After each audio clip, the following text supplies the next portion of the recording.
Billy Mack. We are back once again. It's been a very long time. I got some big things I've been working on. I've started my own business.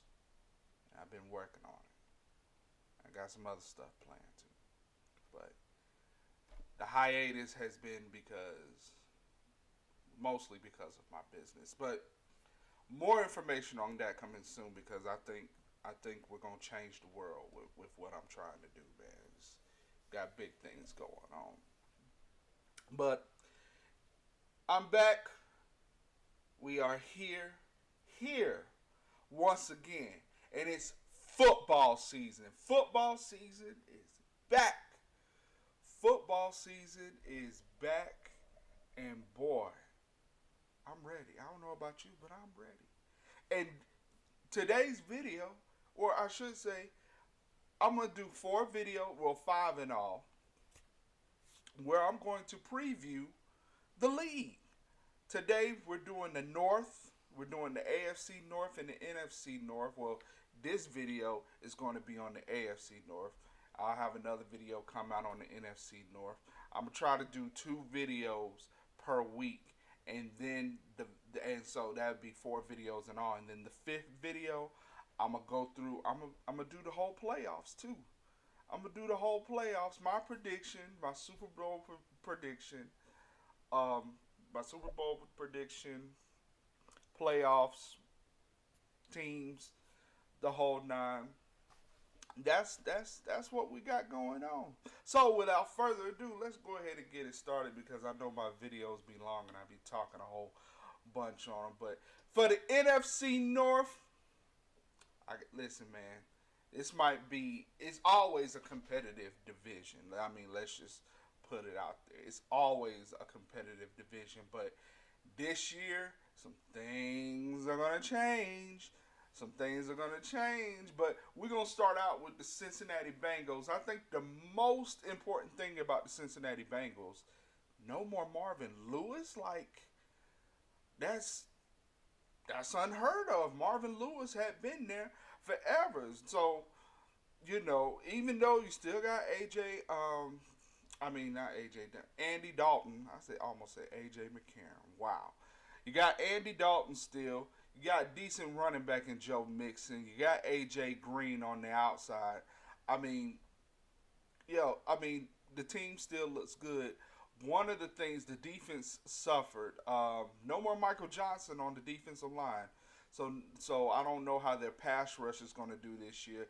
Geno Atkins is still there. Georgia boy, by the way.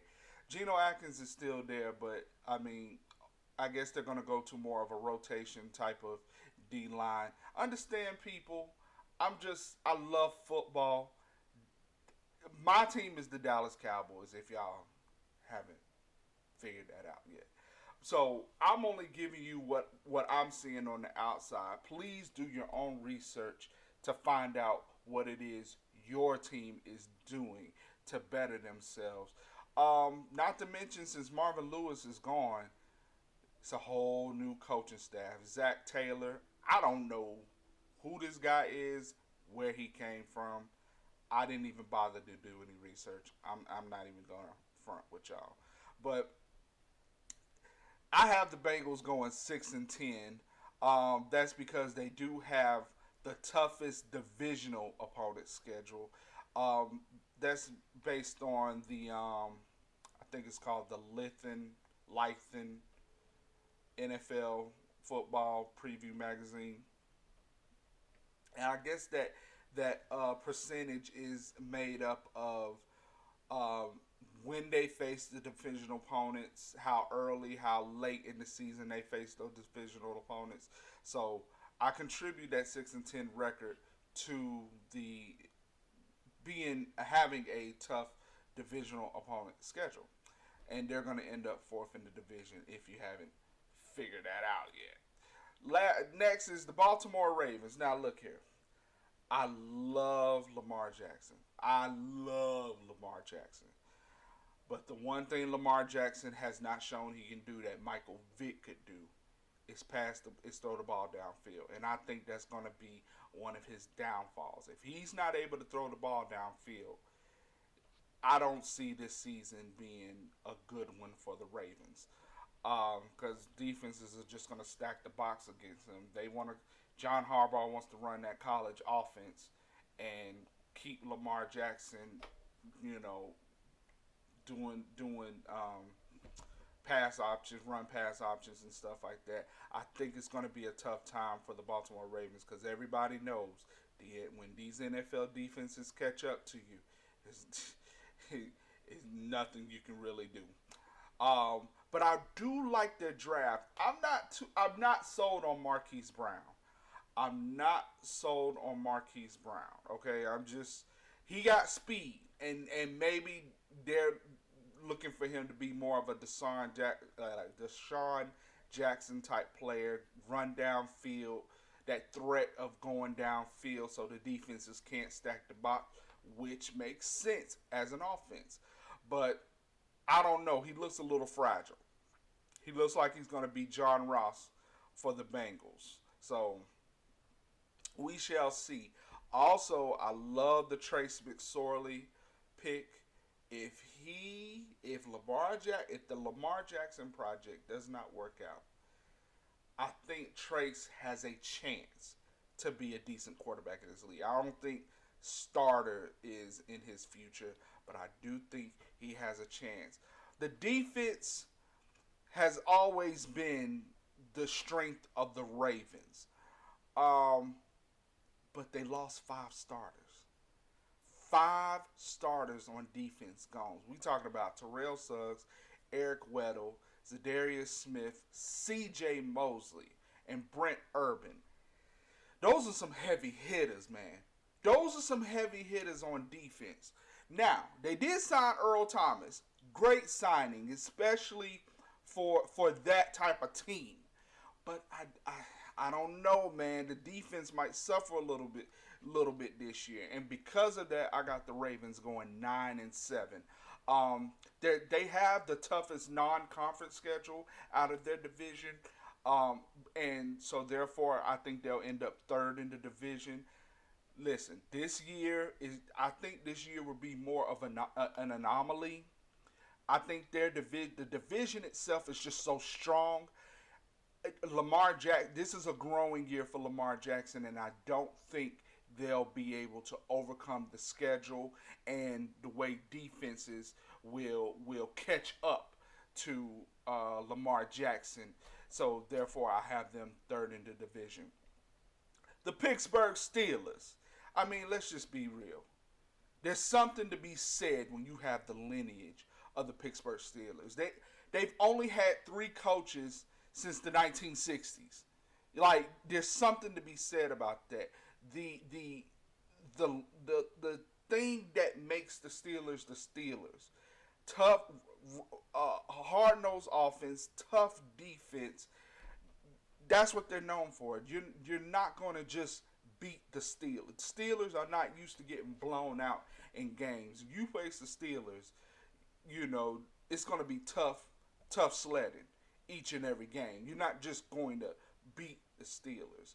Now, Mike Tomlin, just got a 1-year contract extension. Ironically, Ben Roethlisberger has 1 more year on his contract. So it's almost kind of like y'all have 2 years left to get this Steeler thing going. But I'm down for Mike Tomlin all day, any day. I don't care what happens to him.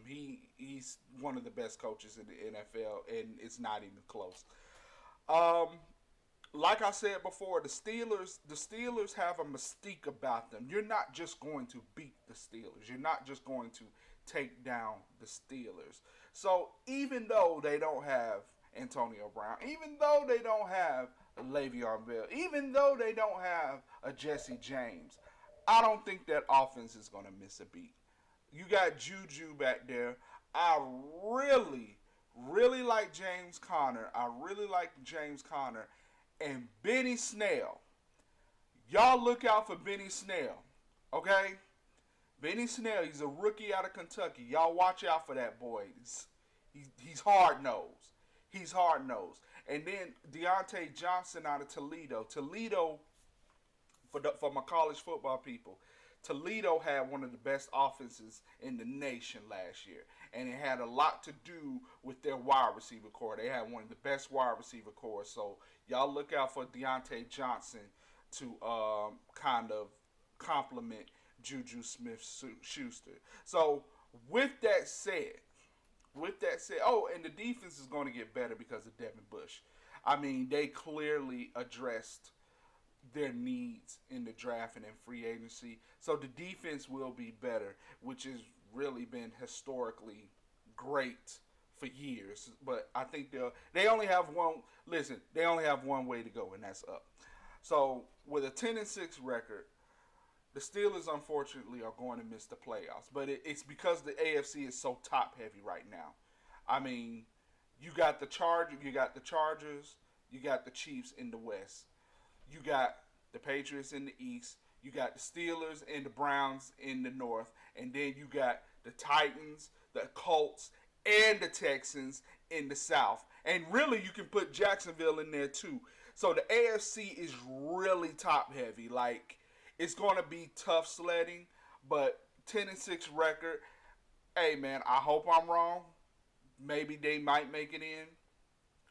Maybe one of the other teams that are supposed to be good might not make it, but hey, I'm sorry for all my Steelers fans. Damien, that's my cousin, by the way. Damien, I'm sorry. Y'all missing the playoffs. But it's not because y'all a bad team. It's because they're just better teams out there. And then last but not least, the Cleveland Browns. Who would have thought? The Cleveland Browns. But I will say this. I told my best friend. I'm like, yo, Baker Mayfield is that dude. Nah, man, nah. Baker Mayfield is that dude. Okay? Baker Mayfield is that dude. Now, with all of these divisions that I'm doing, I'm going to have one X Factor team. This team is the team, they're going to go either way. They're either going to completely fall by the wayside, or they're going to be one of the best teams in their division. And for me, that's the Cleveland Browns. Because with all the talent around them, I know it's sacrilegious to say, but with all the talent they have on this team, they're going to win games by default. They're just going to win games. They're going to wake up in the morning. They're going to wake up. They're going to get on the bus to go to the stadium. And they're just going to win games because they're that damn good. You know what I'm saying? I know it's wrong. But that's just what they're just going to win games. The one downfall I can see with this team is Freddie Kitchens. Dude has never even been a coordinator before. And he gets elevated to head coach. But that might be a good thing. Because a lot of times when you go from coordinator to head coach, a lot of times you forget the fact that to be a head coach is to be almost like a team manager. You're not supposed to be calling plays.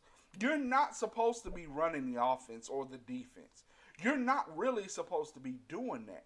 So, and if you do that, then your plate of responsibilities gets larger. So, you as the head coach, I think it might be a good thing, the fact that he's never really been a coordinator. He can come in and he can manage the team. He can manage expectations. He can manage the players. That's what a head coach does. It's not about trying to be this, that, and the other. Long story short, you're just taking the fall for when they fail, but you're also taking the credit for when you do well. So it is what it is. They lost 4 starters on defense, but a lot of people forget the Cleveland Browns were best on defense. You know what I'm saying? That's where they made their money. So even though they lost 4 starters on defense, they addressed it in free agency and they addressed it in the draft. I truly believe that the defense is not going to be their strength anymore. You know what I'm saying? I really believe that defense is just going to be okay. It'll get them through. Hopefully it'll help them win games because you can't win in this league without a good defense. I don't care who you, unless you're Tom Brady, Drew Brees, Phillip Rivers, uh, who are Patrick Mahomes. I mean Aaron Rodgers. Those are the only guys that can win games without a decent defense. And so with that said, coming in with a 12-4 record. 12-4 record. The Cleveland Browns will win the division. Not only will they win the division, they'll be the number 1 seed in the AFC.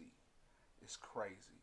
It's crazy. I just think that much. This is not, I want people to understand. This is not so much so about the talent. This is so much so about Baker Mayfield. Baker Mayfield I just like this dude. I really, really like him. Now, keep this in mind. This is the first time Baker Mayfield is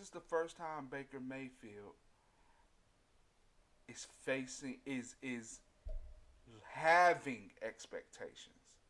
You understand what I'm saying? This is the first time where people are expecting Baker to do well. Baker has fought. He's been the underdog all his life.